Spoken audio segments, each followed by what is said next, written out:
I'm Maria Menounos, and you're tuned in to AfterBuzz TV, the ESPN of TV talk. Now, let the buzz begin. What's up, heroes? Welcome to My Hero Academia After Show. We're talking Season 4, Episode 15 and 16, otherwise known as 78 and 79, depending on how you're counting. It's never confusing. Cheers. No way. Yay!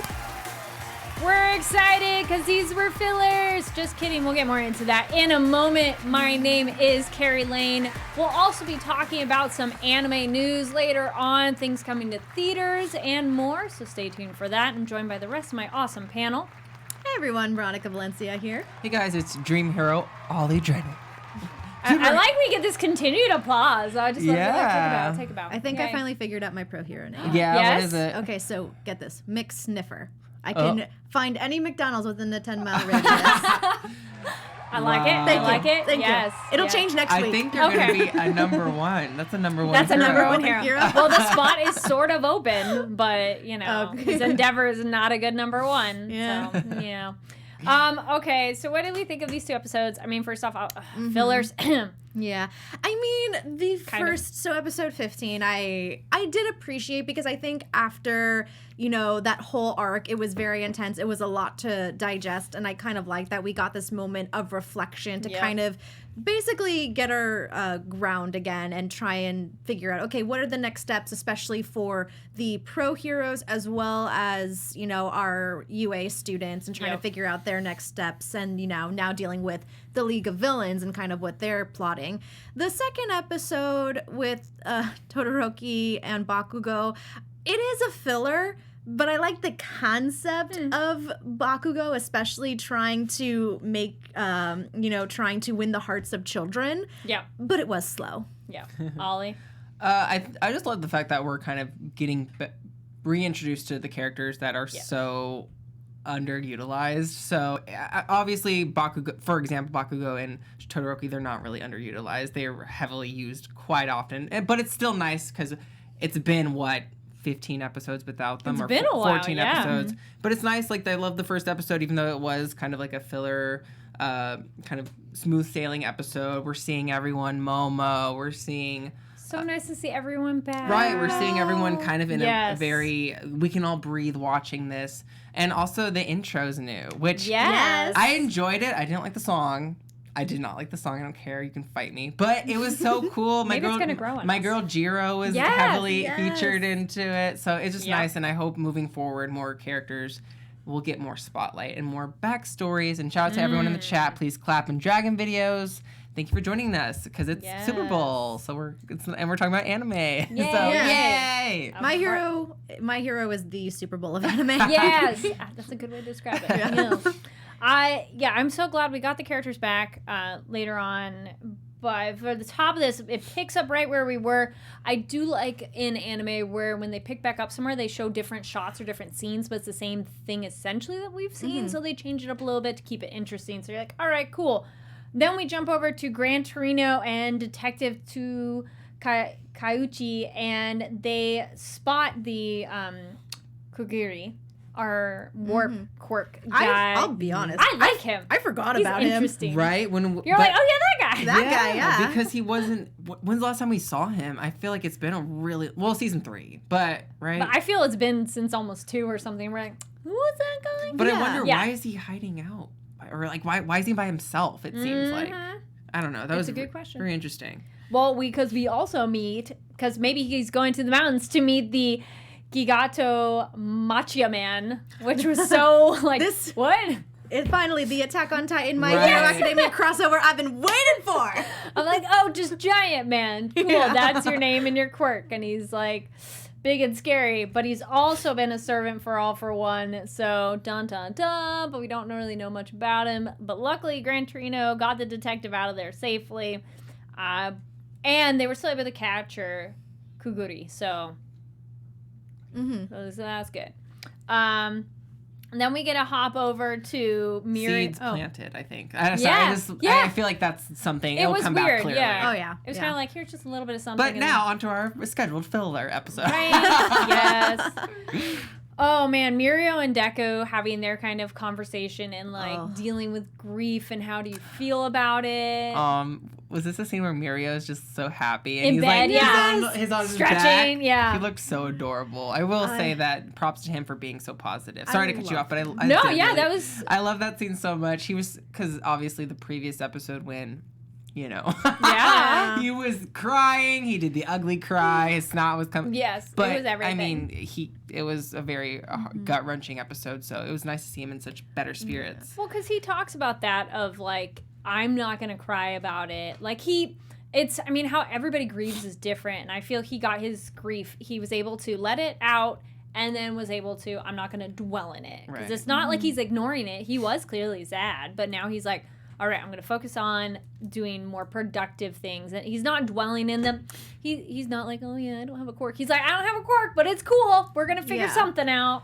I know I brought this up before, but I just think Mirio is such an admirable character because, he exemplifies what I think heroes kind of want to be with his positive energy. Obviously, a lot of heroes go through their issues, and it's completely understandable. They have a lot to deal with. But I think at the end of the day, you kind of look at Mirio and you're like, that's where I want to be. I want to have that positive energy. I want to be able to kind of look at the bright side and embrace the good and take that with me instead of kind of always living in dread.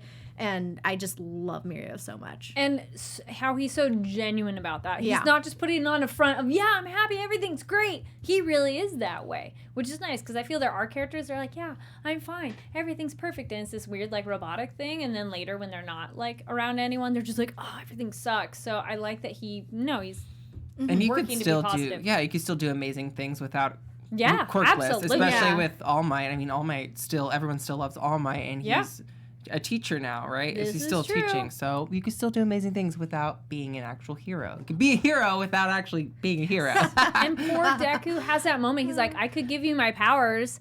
Like, no. I like that Mirio has no idea that Deku's serious, but Deku's like, I could totally give you my powers. And Mirio's like, no, you're okay. And you're sitting there like, Deku, stop it. I know. Stop.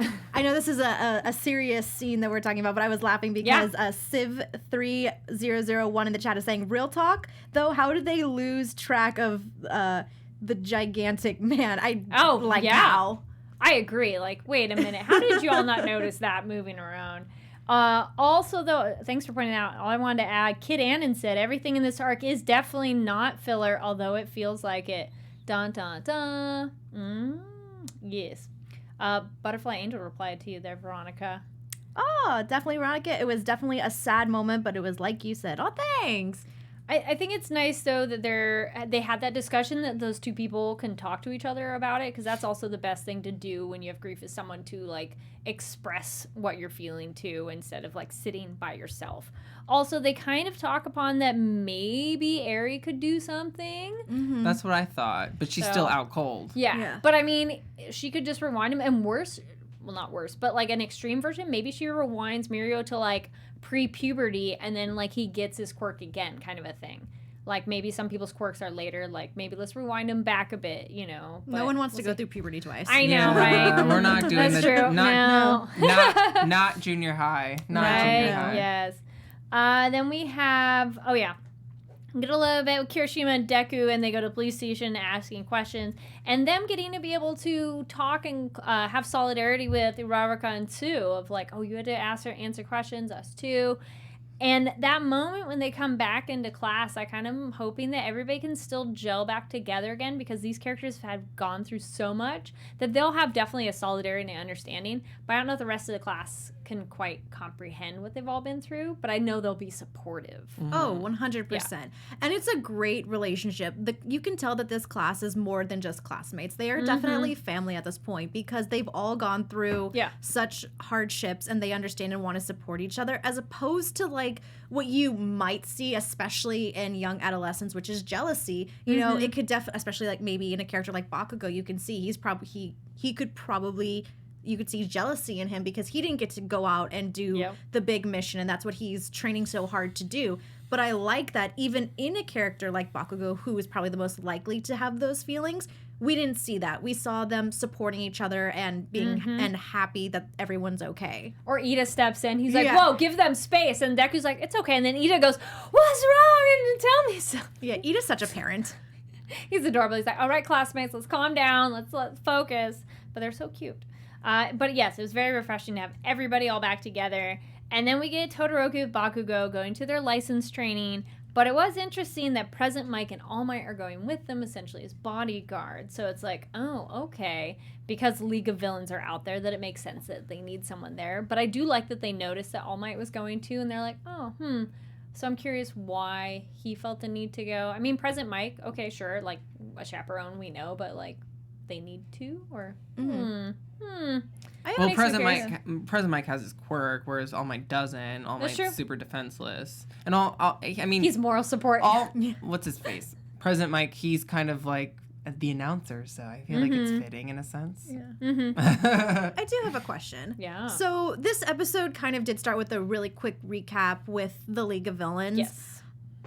Obviously, this arc proved just how powerful Overhaul and the Yakuza are. Yep. But if it was a battle between two enemy groups, so Overhaul and the Yakuza and then the League of Villains, who do you think would win? Because we saw Overhaul as very powerful, but then in a moment of weakness, Shigaraki was able to, take him down. So I'm kind of curious of, like, if those two were to fight, who would come out victorious? Leave comments on that, please. I would go with League of Villains, if only because even though they're organized, they have chaos on their side. So I feel you can't plan against them because they have too many characters that are pure chaos. Yeah. So I don't think you could be ready for anything with them.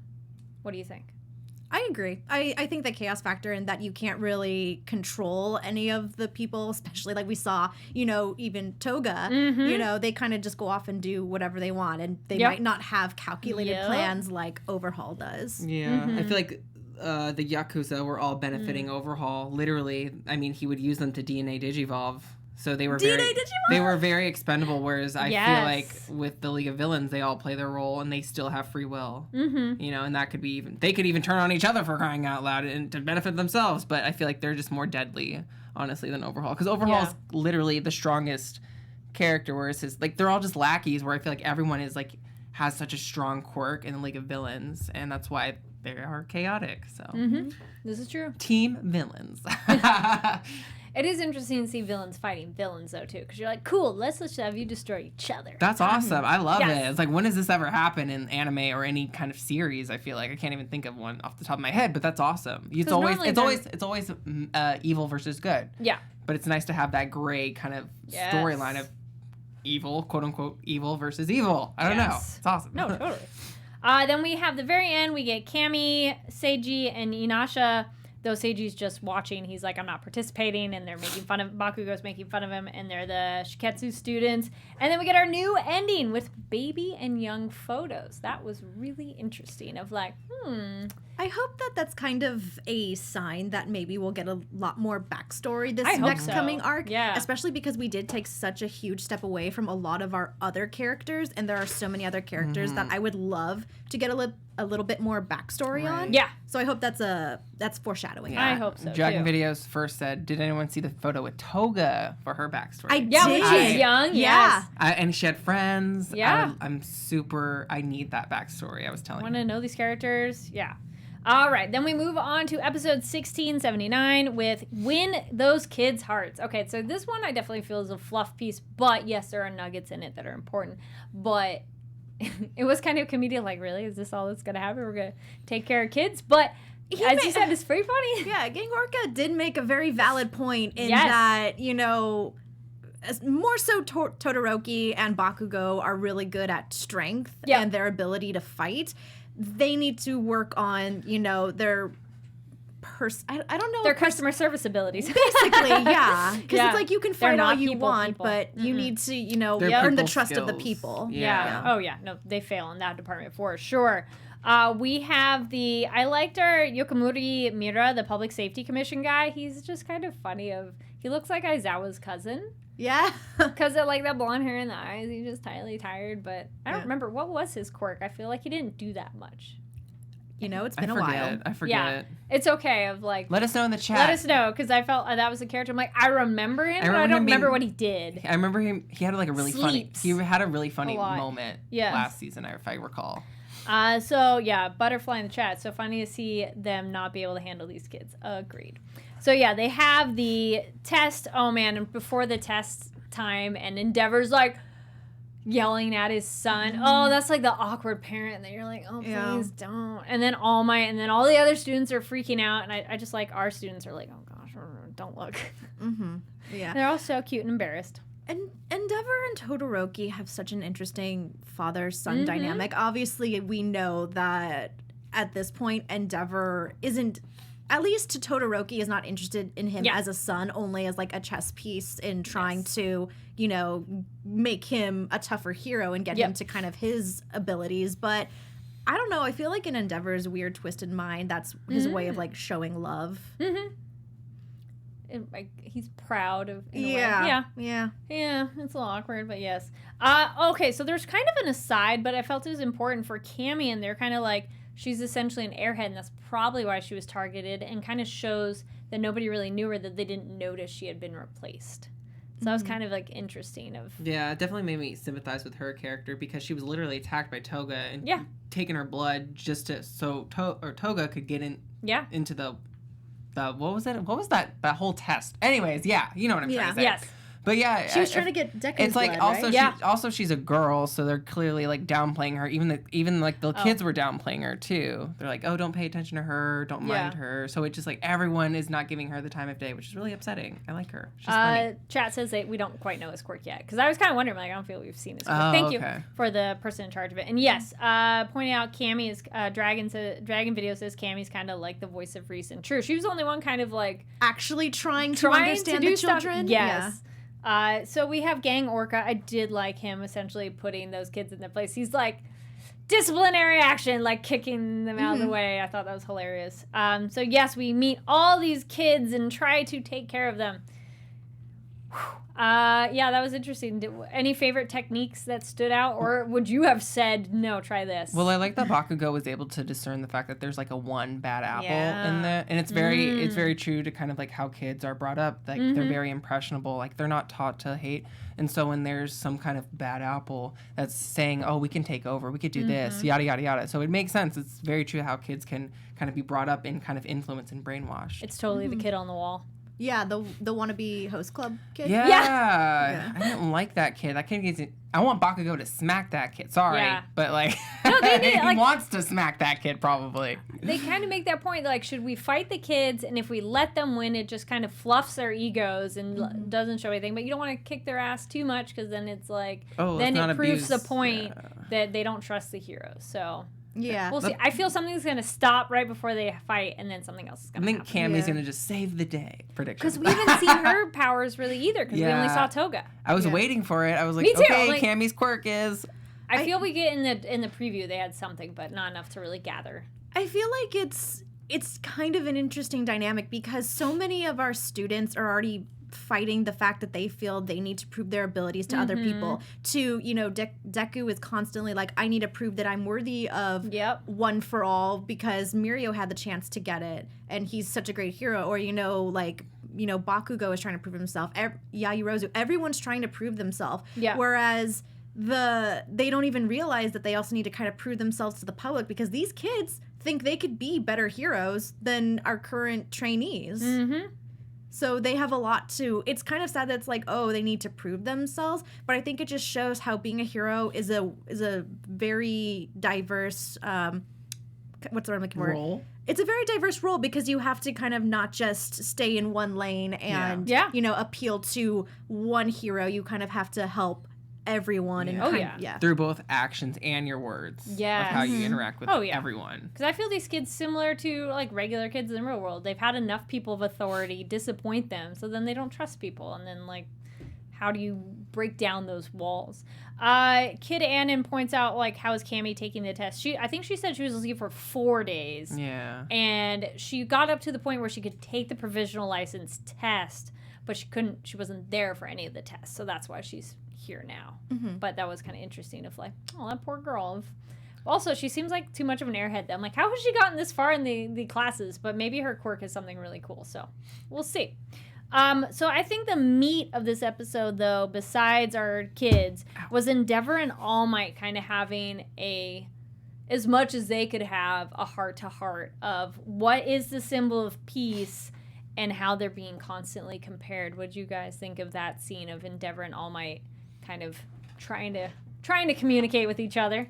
I think it was Endeavor kind of, letting go of his ego a bit and kind of trying to get information or some advice from All Might, because he's the number one hero, and yeah, he can kick butt, yeah, he's very powerful, but people look at him and they're like, oh, Endeavor. They look at All Might, who clearly can't do anything right now, and they still light up when they see All Might. So I think it was Endeavor, kind of learning the same lesson that our students are trying to learn right now, which is you can be super powerful, but that's not what's going to take you all the way. Yeah.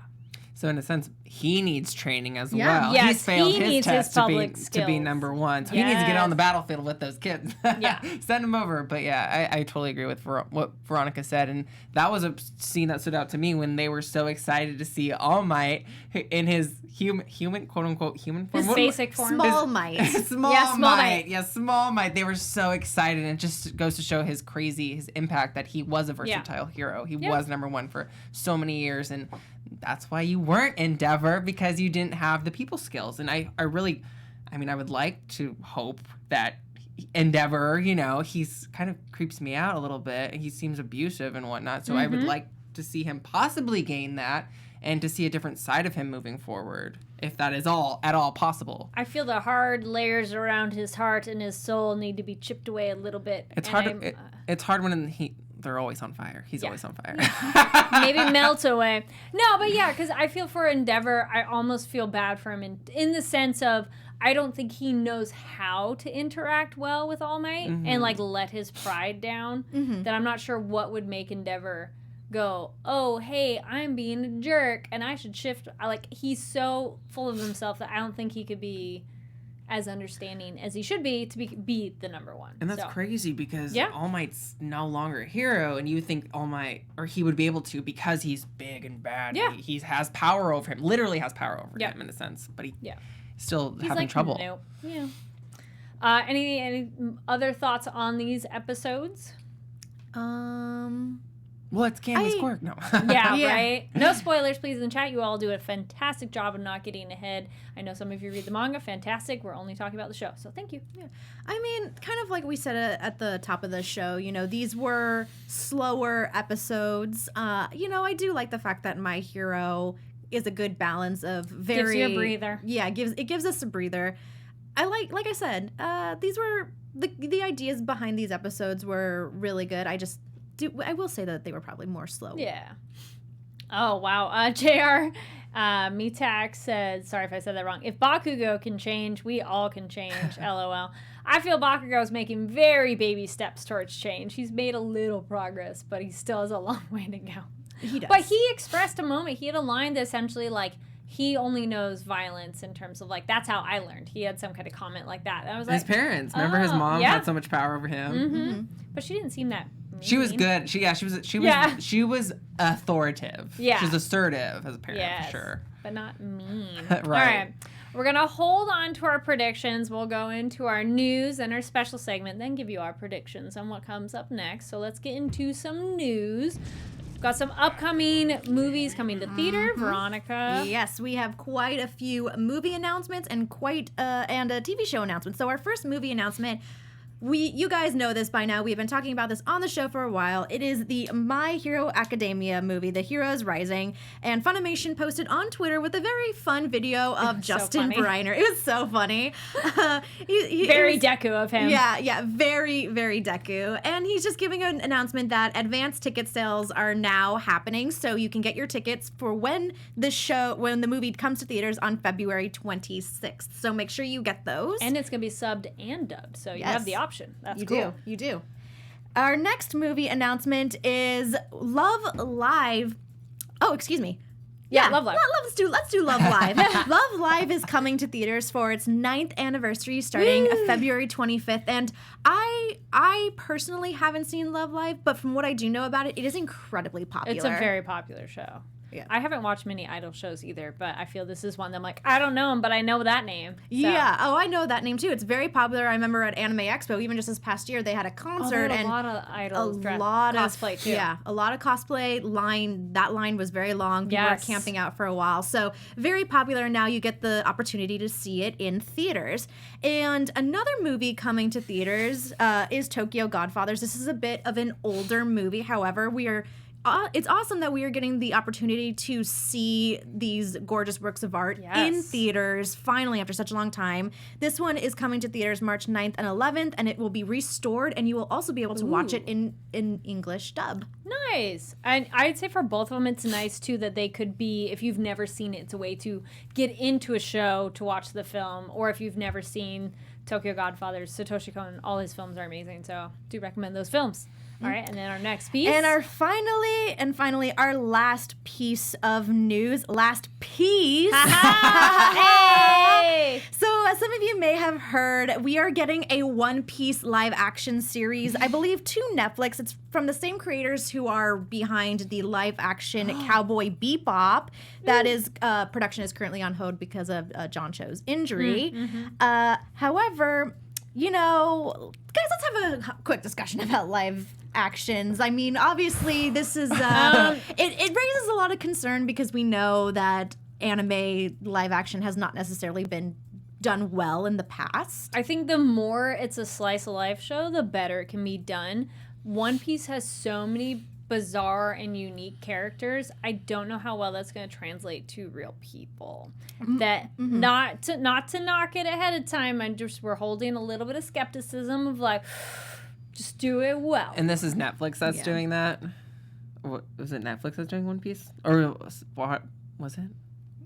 Who was doing it? Who's doing the One Piece? Netflix, I believe. Okay, because like Cowboy Bebop, I'm like, okay, the main characters look like regular people. It's more cool, Western sci-fi associated. that we can do that. You know, like if your main characters are like just bizarre. Yeah. It's harder to do. My concern with the One Piece live action is not so much that it's live action. You know, there are obviously live actions that maybe I shouldn't have given a chance to, but I like to give chances to all live action. My concern is that One Piece is long, guys. That too. How are you going to condense that? How are you going to kind of make that a series that will satisfy fans who have been with the series for so long? Yeah. We got Civ in the chat says Dragon Ball Evolution. That is all. Yeah. I was like, I know Netflix is doing a live action Avatar Last Airbender, so let's see how that goes. That goes. That's going to come out first. So I'm like, it's Netflix budget, or like, you know. Well, because that movie. They're funding it, so, right. No comment. But also that movie, We'll see what they do with Avatar. Maybe. Well, Renji points out the only good live action anime is Alita Battle Angel. That was pretty good. I will say that one was pretty solid after watching the cartoon of that one, or watching the animation of it, and then the movie. I was like, that was pretty good. I wasn't necessarily like, wah, but it was like pretty solid, definitely in comparison to what others have been. Something about One Piece is that author Eiichiro Oda will be overseeing the production. Oh, that's good. So that is good. That's you know, promising. when you have the original mangaka, author, creator always overlooking something, you know it's probably gonna, it's gonna get approved. Yes. But again, you know, like I said, my concern is how are you going to create something that has like 700 plus episodes at this point. Damn. Like, would they make new content? I believe it's 700. I am not entirely sure. Is it going to have, like, Japanese actors, or is it going to have Netflix? No, it's probably be not. I mean, I'm like, Death Note. Now, the Japanese Death Note is actually really good. So I know, that's but the other problem. The Netflix Death Western Note. live actions. Live and this is tied anime. to Netflix, so this is why. We'll see. Yeah, we'll see. Cool. Thank you very much for the news. All right, we're going to do real quick our word of the day. Since we had so many of them in the episode, it's the word for children, which is kodomo. Kodomo. What does it mean? It's so in your Romaji, it'd be Kodomo. Kodomo. Kodomo. Yay, for children. Yay. Yes, thank you. The more you know. All right, let's do some rapid fire predictions because, we're in a lull right now. I feel things are going to ramp up because that's what My Hero does. They like roller coaster. This is our little bit of a breather, and then we're going to be like, something's going to happen. Yeah. Any thoughts? Yes. I have a Go. few. Yes. Okay, so rapid fire predictions. I think that this arc is going to focus more on character development since we had such a heavy action arc. I also think that Deku is going to be going through a lot because I think he is going to he's going to continue feeling that maybe he's not worthy of his quirk, especially after everything that happened. But of course, he'll pull through. Yeah. And then I don't know which direction this can go, but I am curious of the fact that now that Eri is involved, if she could rewind All Might. And would All Might accept that? Because he's accepted not being a hero anymore and letting Deku go on as his successor. But if that was an option, would she rewind him? I would hope he would want to be rewound because just remember the one bad injury would be nice that let's just take that away. Like maybe not he's 100% his former self, but the one really gnarly injury he had. Maybe let's just take that away so he's not in discomfort. Yeah. Damn. I hadn't even thought of that. But I was like, duh. I feel that's one right in front of your face. Anything can happen now that Eri's in the picture. I know. I don't know if I like that or not because then the stakes are there's no more stakes, I don't know if she's. I like Eri. Wait. I like Eri, but it's just like, wow, she can help. But we don't know exactly how well it works. Yeah. Yeah, that too. Because it can go very dangerously wrong. Like, I want to know how they're going to do her training that you don't kill someone by rewinding And personally, I don't think he would actually want to be rewound. I think he's kind of like... I think he's accepted it. Yeah, I think so. But I feel like we're almost done with this season, right? We're almost done? Like, it's only 25 or like 20. Yeah, we're at like 16 out of like the mid-20s. Maybe like the 22. Yeah, all I'll say is for predictions, I think we're kind of winding down. There isn't going to be any huge major battles. I think we're already kind of came. Yeah. But I think they're definitely going to tease something by the end of the series with the villains coming back and having all these powers. Yes. And I think we're going to get some backstories, hopefully Toga's.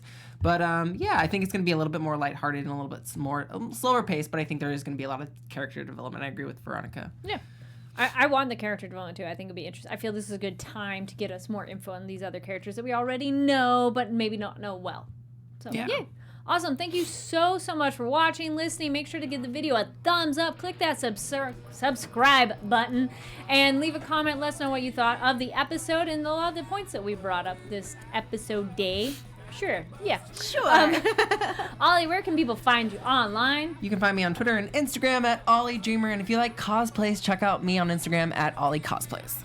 Hey everyone, Veronica Valencia here. You can find me on Twitter and Instagram at it's me, Veronica_V. And my name is Kari Lane. You can find me online at Kari D Lane. That's KARIDLANE. Also, go check us out on Twitter at ABTV Anime. We post all kinds of press releases. Nisekoi has a Blu-ray box set coming out and other kind of announcements like that. We post on there. And also tune in. It's all after this pretty much.